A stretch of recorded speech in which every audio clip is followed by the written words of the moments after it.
Hello friends, இன்றைக்கி நம்ம சேனலில் காடை ஃப்ரை பண்ணலாம். அதுக்கு ஒரு 3/4 கிலோ காடை எடுத்து வச்சுருக்கேன், க்ளீன் பண்ணி வச்சுருக்கேன். அது கூட ஒரு 1/2 டீஸ்பூன் மஞ்சள், 1 ஸ்பூன் உப்பு, 1 ஸ்பூன் கரம் மசாலா பொடி, ஒரு 1.5 ஸ்பூன் காஞ்ச மிளகாய் பொடி, 1 ஸ்பூன் தனியா பொடி, ஒரு 1/4 டீஸ்பூன் மிளகு பொடி இவ்வளோ எடுத்து வச்சுருக்கேன். 1 ஸ்பூன் இஞ்சி பூண்டு பேஸ்ட்டு, கொஞ்சமாக தயிர் எடுத்து வச்சுருக்கேன். இன்க்ரீடியண்ட் எல்லாமே இந்த காடையோடு சேர்த்து மிக்ஸ் பண்ணி ஒரு 45 மினிட்ஸு ஊற வைக்கணும். அதுக்கு பிறகு பொரிச்சா போதும். இப்போ எல்லாம் ஆட் பண்ணிக்கலாம். இதில்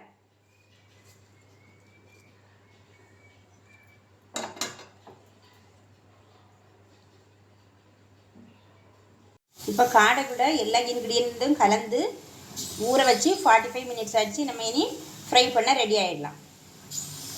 இப்போ காடை நம்ம பொரிக்க போகிறோம். அதுக்கு அடுப்பில் ஒரு சட்டி வச்சுட்டு அதில் எண்ணெய் ஊற்றி எண்ணெய் சூடானோட காடை அதில் போட்டுக்கலாம்.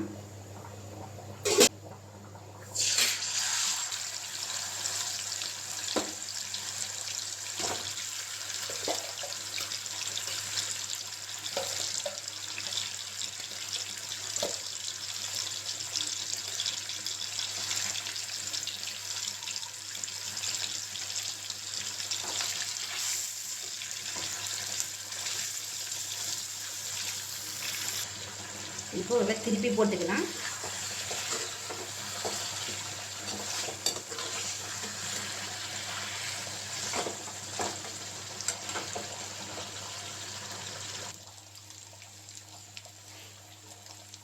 இப்போ கருவேப்பிலை மேலே கொஞ்சம் தூவிக்கலாம்.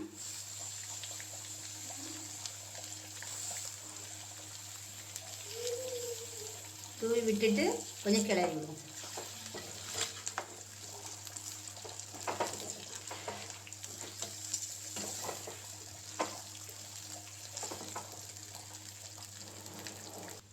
காடை ஃப்ரை பண்ணது போதுமானது. நம்ம இனி அடுப்பை ஆஃப் பண்ணிட்டு வேற ஒரு பாத்திரத்துக்கு ட்ரான்ஸ்ஃபர் பண்ணிக்கலாம்.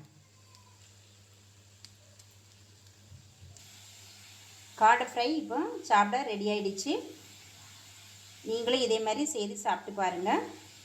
உங்களுக்கு அது யூஸ்ஃபுல்லாக இருந்தால் சப்ஸ்கிரைப் பண்ணிக்கோங்க. எப்படி இருந்துன்னு கமெண்ட்ஸில் சொல்லுங்கள். நன்றி.